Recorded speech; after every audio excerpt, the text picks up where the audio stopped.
There's been a lot of talk about DEI, or diversity, equity, and inclusion, in the news lately, especially since President Trump issued a number of executive orders on this topic. So here are 5 things you need to know about DEI and the law right now.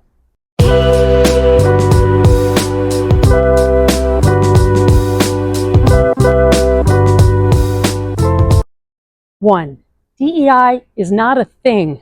It's a generic term that's really a form of corporate branding that was popularized by well-meaning companies to demonstrate their commitment to fairness after the Black Lives Matter and #MeToo movements highlighted pervasive discrimination and inequality across society. 2, DEI is not illegal, discrimination is. Employers can't make decisions or give preferences based on workers' race, sex, religion, other protected traits. But valuing diverse perspectives and leadership is not illegal discrimination. And in fact, there are still many things companies can do to advance their commitment to equal opportunity without discriminating against anyone. 3, Congress, not the president, makes the law. Multiple acts of Congress and decades of court decisions interpreting them since the 1960s have established the rules that govern the workplace.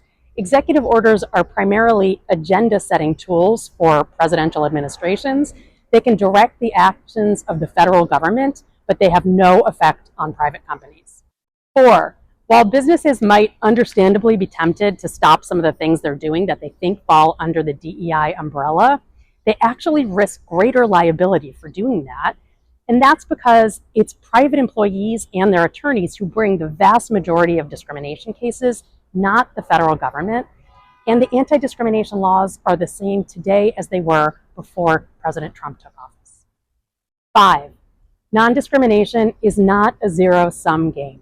The goal of anti-discrimination law has always been to judge all workers fairly and on the basis of merit.